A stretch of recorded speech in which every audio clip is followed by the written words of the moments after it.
What is up, guys? YouTube 333. Like, subscribe, and share.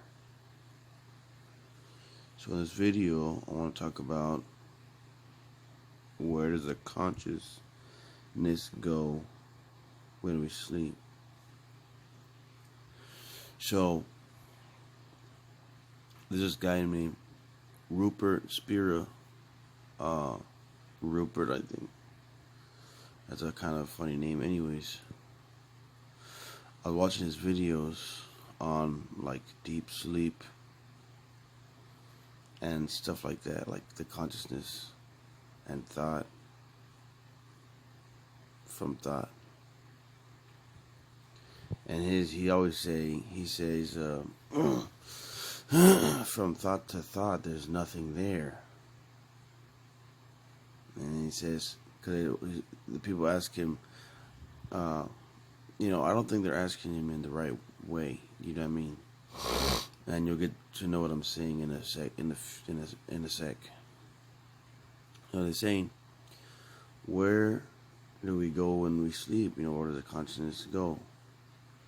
And he'll say, there's nothing there. There's nothing there. Because he says, because in between thoughts, there's nothing. So in between dream, which is a thought, continuous thought of, whatever, to the next dream, there was nothing there. That's his argument. That's why he keeps saying over and over, there's nothing there, there's nothing there.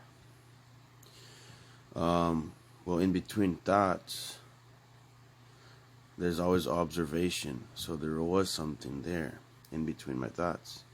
Observation is also a form of consciousness. So in between me thinking of the next thing I'm telling you, I'm still observing myself on the phone. I'm still looking at myself. Observation is consciousness.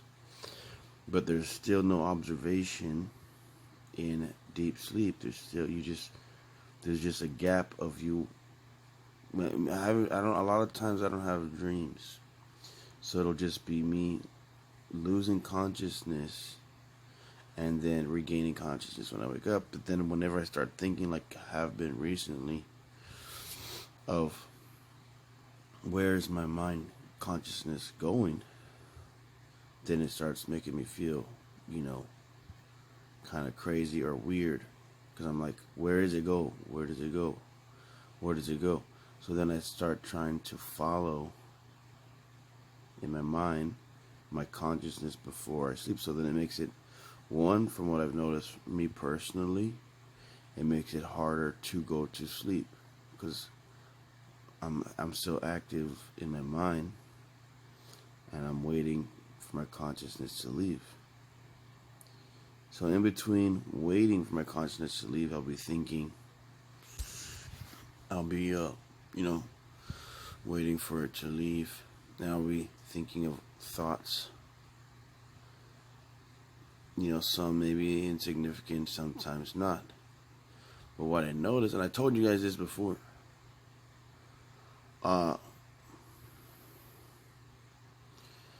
there's some thoughts that seem not to be mine, rather consistently. But most of the time when you are awake, like I told you this before, you are in your forefront of the mind. The subconsciousness is the actual thing that is the back of the mind. Now, the subconsciousness is more connected to the spiritual realm than the forefront. The more you. The back you is the past and the prior memories that you've made, and I tell you the front is the now and the future. So I'm there in my mind,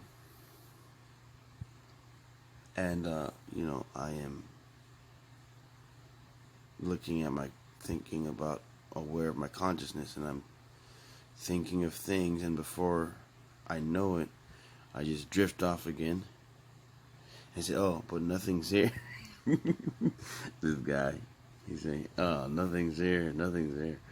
But obviously something passed, time passed, without any observation without any thought. 4 or 5, 3 or 4 hours passed, and then I become conscious again of thought, conscious again of being. So, what happened in those 3 to 4 hours? This is what I was told in Las Vegas, that during that time, I become a part of something bigger. So, when I am dreaming, that's a different stage or level of consciousness than when I am in deep sleep. When I'm deep sleep, I'm just a part, totally something bigger, an entity that's bigger. And then when I'm dreaming, I'm just in like another, you know, place or whatever, reality, where I can still talk to, you can still talk to, entities, whatever you want to call them, beings, and they communicate with you, and you think, oh, those are part of my mind. But the things that they come up with, you start to realize this cannot be part of my mind, because this thing knows things that I don't know. So then you learn that, oh, this thing could be from another dimension. I don't know, what is this thing. And you learn that it's sometimes not always part of your mind, which may in times perhaps can be part of your mind, but is not always. So one of the things I noticed at this particular time while I was following my consciousness is that I noticed there was more consciousnesses. It's hard to explain, because like the people say, there's no human words to describe feelings easily. So there's like 5 or 10 more consciousnesses observing me, but these consciousness, they don't feel bad, they feel good consciousness. So the good feeling of this consciousness makes me even less sleepy and more awake and observant, like observing the mind. So I was like, what the hell? It's very weird. It's like a recording, in my mind. There are other people, and it's very hard to explain. There's no other way to explain it. But the feeling of it would kind of be like, the feeling of it is like layers. I could feel like a layer and another layer, and each layer is like a color. So you have white, red, different color, and each one layer is a different consciousness around mine, something like that. Even if they were the same color, I can tell and feel the difference, and that there was multiple. But anyways, they didn't feel bad. Like I said, they actually felt good, to where, oh, you don't want to sleep anymore because it just is that kind of a high. And there's no drugs and nothing involved like that, but simply observation of where the mind is going. Like question, like you have to question things, man. If you don't question things, you're gonna just be stuck in, oh, what am I gonna? Stuck in daily routine. You know what I mean? Stuck in, what am I gonna do? Oh, the same thing today that I did yesterday. Go to work or do. Because some people, they get stuck in a routine or the rut. And I understand, of course, if there's more understandable things than other things. Like you're worried about a party or something, you have to get things prepared. So you're thinking, you're using your forefront of the mind, your future mind, of things that you're gonna prepare. Are you mentally preparing yourself for? You're preparing dish items and so, hey, making sure you have everything for whatever it is. A test, you're making sure you memorize certain answers, and that's how most people is. That's how most of the world is. They're stuck in. They're thinking about physical things, and even though the thing about physical things, I don't have a lot of recording time, so I'm gonna have to leave right now. But